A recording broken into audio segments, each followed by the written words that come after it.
Your fitness goals are made in the kitchen.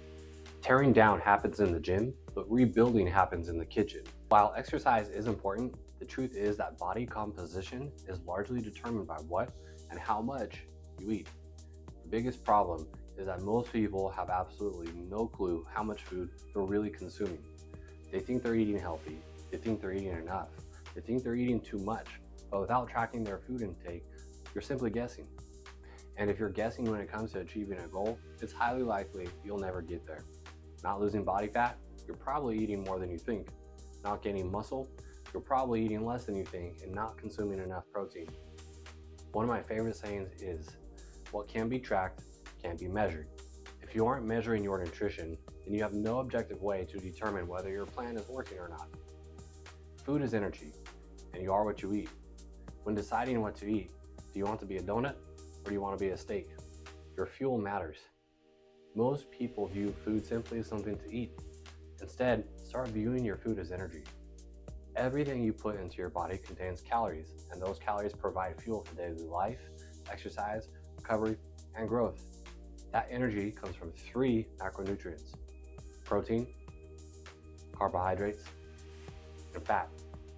These are often referred to as your macros.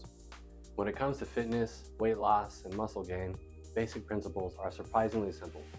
Calories in versus calories out. That's it. Your body is constantly burning energy. If you consume more calories than you burn, you gain weight. If you consume fewer calories than you burn, you lose weight. At its foundation, body weight management is math. There's certainly some nuance to this. Things like meal timing, food quality, sleep, stress, hormones, and intermittent fasting can influence results. But for now, let's keep the principle simple. Calories in versus calories out. That's the foundation. One important concept many people misunderstand is that we don't get to fully dictate what type of tissue the body gains or loses. This is why when we say, I want to lose weight, it isn't a great way to go about setting a fitness goal, because the number on the scale can go down, but if you're not consuming enough protein and doing intense resistance training, there's a good chance you're losing muscle tissue and keeping the fat. When you lose weight, some of that weight can come from body fat and some can come from muscle. When you gain weight, some of that weight can come from muscle and some can come from body fat. What we need to be saying is, I want to decrease my body fat and or increase my muscle mass. While we don't get to decide what tissue our body gains or loses, we can influence the process. The most important factor is your protein. For most people, protein should be consumed at a minimum of 1 gram per pound of body weight per day. If your goal is to maximum muscle growth, protein intake often needs to be even higher, around 1.3 to 1.5 grams per pound of body weight per day. When protein intake is too low, the body is more likely to break down muscle tissue, especially during periods of calorie restriction. This often leads to what many people call being skinny fat or scat, someone who appears relatively thin but has low muscle mass and a high body fat percentage. Building and maintaining muscle requires giving your body the raw materials it needs. Protein is that raw material. Stop guessing. If you're serious about changing your body composition, stop guessing. Track your food. Track your calories. Track your protein, and track your results.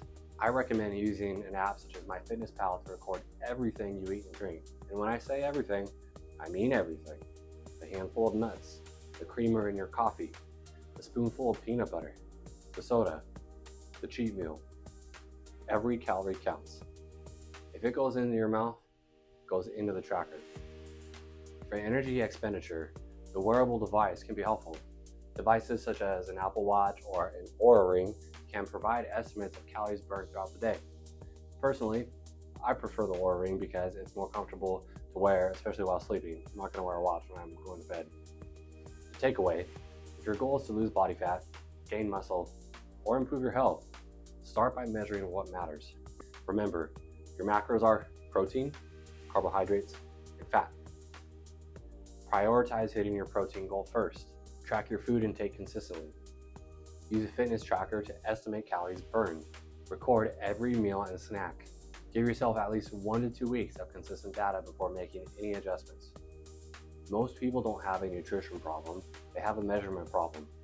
Once you stop guessing and start tracking, you'll finally have the information needed to make meaningful changes. Because what can be tracked can be measured, and what can be measured can be improved. When you subscribe to my YouTube channel, I'm going to show you how to track your calories. I'm going to show you how to input your calories. I'm going to show you how to meal prep. I'm going to show you how to put it all together and then make a plan. So go ahead, please subscribe to the channel. I really appreciate it.